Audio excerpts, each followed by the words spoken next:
Voici la lanterne du 22. Le fou, celui qui s'élève. Celui qui s'élève osera le pas de s'engager sur la voie spirituelle correcte, laquelle montre le bon exemple par exemple. Prendre le pas sur celui qui saura être d'abord l'élève de ses pas, le conduira à s'améliorer. Couronné d'une foi sans limite et chérissant tous les êtres vivants inconditionnellement, chacun sautera le pas en vertu de connaître l'origine de ses souffrances. Pas à pas, on approchera du passage accédant à toute éternité, sous la bénédiction de l'ayant droit à la condition humaine. Il serait temps de prendre le droit chemin en tant que tel pour accomplir les buts temporaires et l'ultime. La vie est un précieux présent.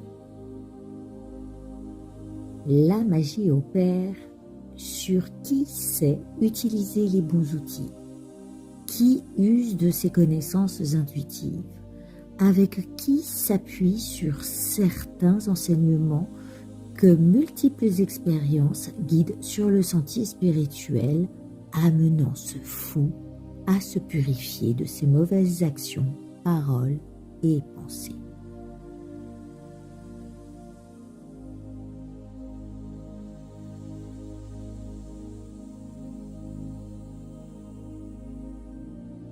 S'en remettre avec grâce à ses guides, à sa lumière divine, sont ses liens de connexion à son éternité, à toutes ces lignes temporelles d'où émergent tous les possibles. Cheminant du passage qui ment, vole, gruge, manipule et fait souffrir autrui vers l'être intérieur, supérieur et sacré, lumineux, et mettre en son fort, le voyageur dépassera les limites du corps aliéné à ce que d'ordinaire il touche, sent, voit, goûte et respire.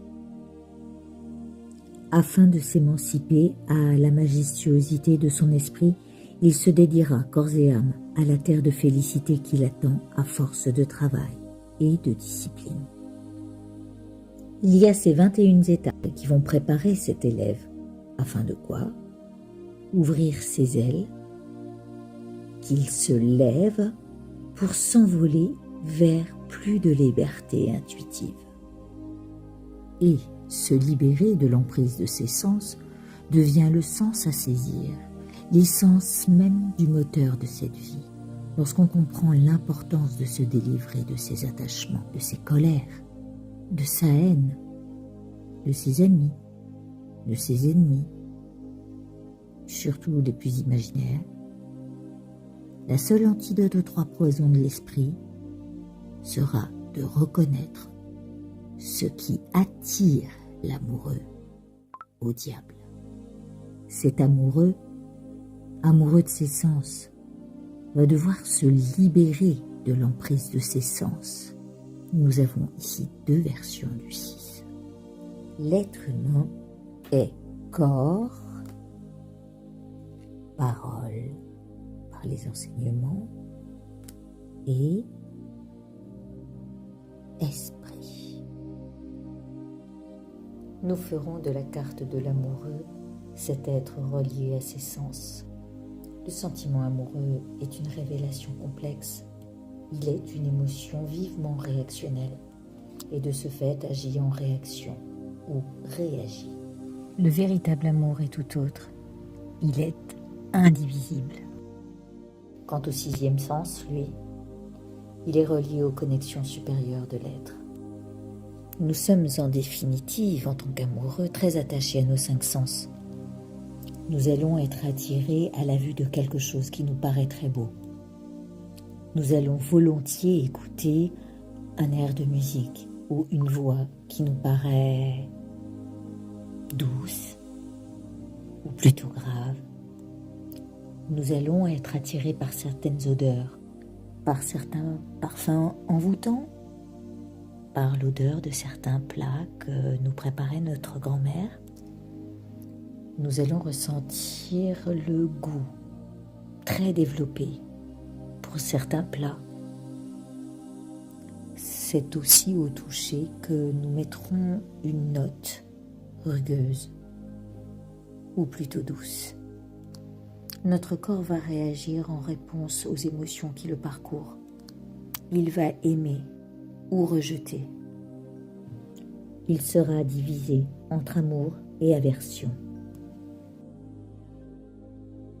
Tout ce que nous croyons bon de prime abord peut devenir un poison futur par trop d'attachement. Des choix peuvent nous tromper et les plaisirs nous emmener hors de contrôle. Il est important d'y prêter attention, car nous pouvons devenir esclaves de ces choix, toujours en recherche de plaisirs plus grands. Développer son 6e sens en revient à ouvrir son 3e œil. Sans doute surveillera-t-il lequel de tous nos sens remporte la palme de la trame à suivre. À lui, à cet amoureux de savoir surprendre celui qui grandit en lui et qui lui dit « Viens, viens, viens, je te dis !» Ouh là là, on dirait que ça sent l'entourloupe par ici. Eh bien oui, avouons-le, ses sens le rendent complètement vulnérable et l'amènent au-devant de la lame 15. Cette lame tranchante qui a donné son plein pouvoir aux sens cache dans les recoins du feu de la passion les travers de notre amoureux.